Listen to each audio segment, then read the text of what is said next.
7 to 113. Let's head back downtown. Luka Doncic speaking with the media.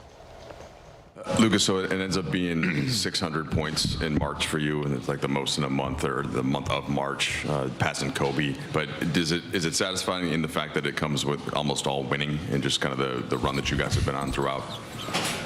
I mean, yeah, for sure. I mean, if you don't win, it doesn't really mean anything. So the run we've been on, I mean, it means a lot. So we got to just keep playing like that. Luka, JJ, when we spoke with him, he really stressed that it's not just you or LeBron or Austin that have stepped up their play. It's been the entire group. What have you seen, I guess, as the biggest factor in how this team has really formed over the last 3, 4, 5 weeks? I mean, yeah, definitely. It just can't be some guys, because some guys play good, and the rest don't. We don't win games. So everybody, I think, is playing great. Everybody that step on the floor, give 100%, and we play for each other out there. Luka, who's winning the dunk contest between you and Austin now? Me. We'll have to check. Well, he got 3. I got 4.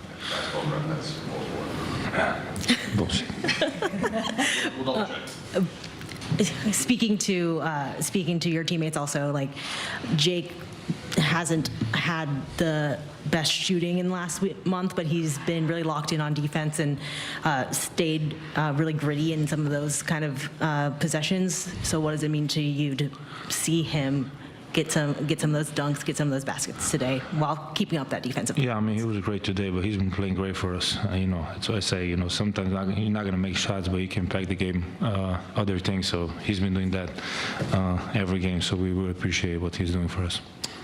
Luka, so much of your success over the second half of the season have been really so many guys in the locker room, but the outside role that you and AR and LeBron have is big influence on this team. How do you think you guys figured it out to make you guys fit together and trickle down to everybody else?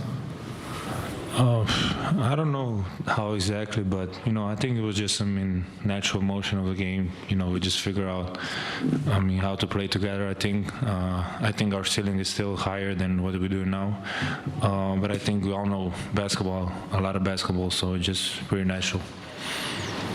Hey, Luka, obviously you're getting a lot of MVP momentum right now. Another 40-point game is only adding to that.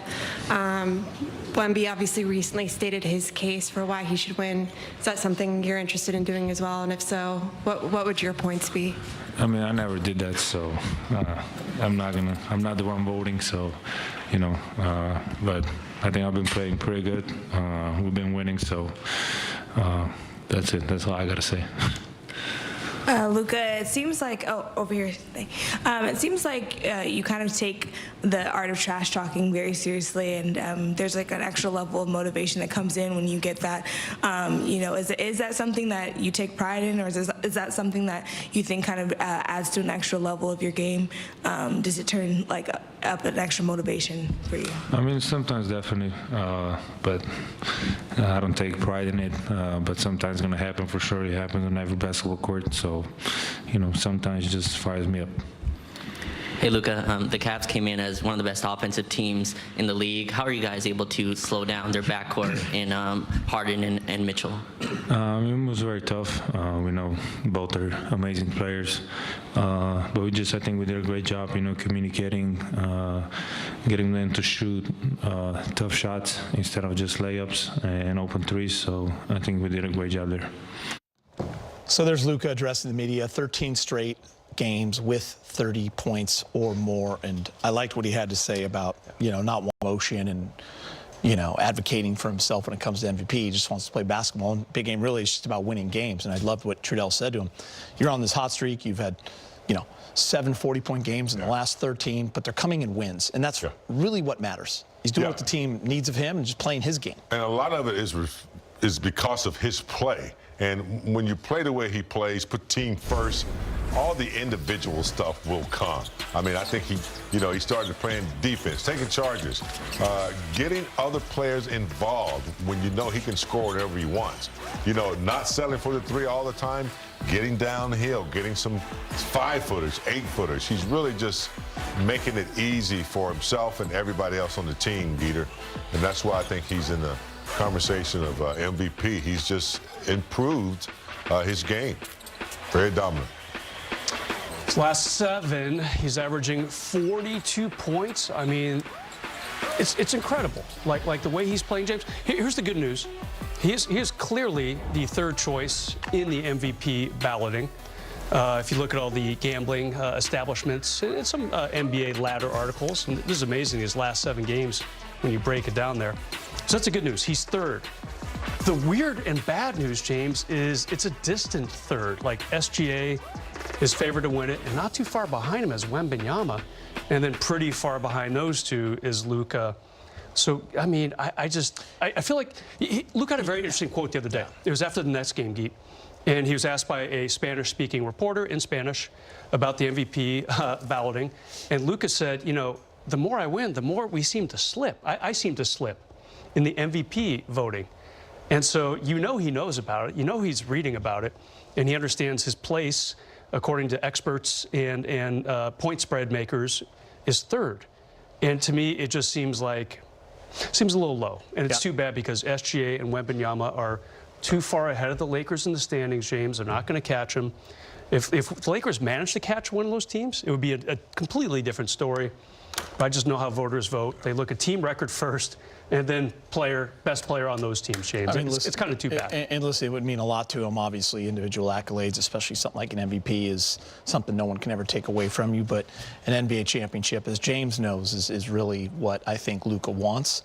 And that's his goal. But, yeah, Brez, you don't want to take anything away from SGA and Wemby and Jokic and all these guys are having phenomenal years. But Luka is absolutely, we said something here, if he is in the conversation, which he is, then the Lakers are having. It's the Carl's Jr. moment of the game, James, and we went nuts in the Alaska conference room. Yeah. I was like 61 in that's there like tonight. a Harlem Globetrotter, you know, just, We'll pull that there, you Frank. knew it was coming. As soon as you saw LeBron on the break, and the nice toss by Austin Reaves. Shed my white Laker blanket and got out of my seat. Austin Reaves with Allie Clifton in the media. It's cold in there, James. Yeah. Austin, first, just starting with the game, starting especially with that 2nd quarter, what changed for you guys that really opened this one up? Just thought we stuck to the plan, played hard, and continued to compete. What does a 15-2 month of March reflect of the squad right now and where you guys are? We're in a good spot, playing for one another.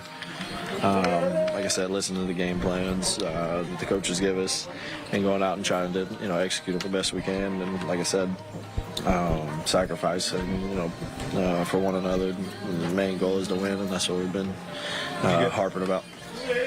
Chill. You can ask a question now. You guys, the opportunities in this league, obviously, you take the game that's right in front of you, but the only team hotter than you guys right now is the Thunder, and that's the next team you play. Just how exciting of a game is this for this team right now with where everything's at to kind of get that test? Very excited. Obviously, they're the defending champs, playing at a high level. Obviously, one of the best teams in the league, if not the best team, and we have an opportunity to go into OKC and battle them. Big game. Little Access 360 on the Laker defense. Yeah, defense was on point starting in that 2nd quarter, Gita. I think this team has found some identity on the defensive end. So they played great defense that transferred over to the offensive end. We're going to take a look at what they did. I think they had 9 steals that converted to 17 points for the Lakers. As you see here, Allen on a miss or a nice block, and then they're out and running. Luke gets the ball, and he goes to the cup. Nice little handoff to LeBron for an easy layup. Here, defense is outstanding. They made Harden pick the ball up. They were going into Allen again. This time you had 3 defenders swarm Allen. That jump hook wasn't as easy as the previous ones. Luka with a long pass up, and Jake throwing it down with the Statue of Liberty dunk. Quick hitters is what they got off of their good defense. Here's Harden going to the cup. Nice hands by Austin Reaves. And then again, Jake, recipient for an easy layup. Doing a good job with the deflections of hand. That time, Ayton on a smaller guard. this was the highlight right here. They get out. Nope.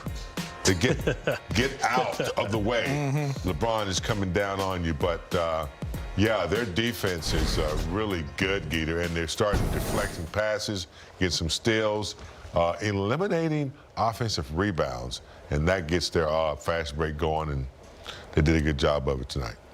I like Kareem putting nope on that little element there, Geet. That was good job. By the way, Brez, with no Marcus Smart, great point. These last 5 games. Yeah, I guess they didn't need him. Kind of the glue and the leader of that defense. Yeah, that's a great call. We talked about him a lot in the pregame show. He wasn't needed tonight. I mean, Donovan Mitchell, I'm going to say it again, 2 points in the first half, 1 for 6 shooting. That's just outstanding team defense. And he missed some looks, no doubt.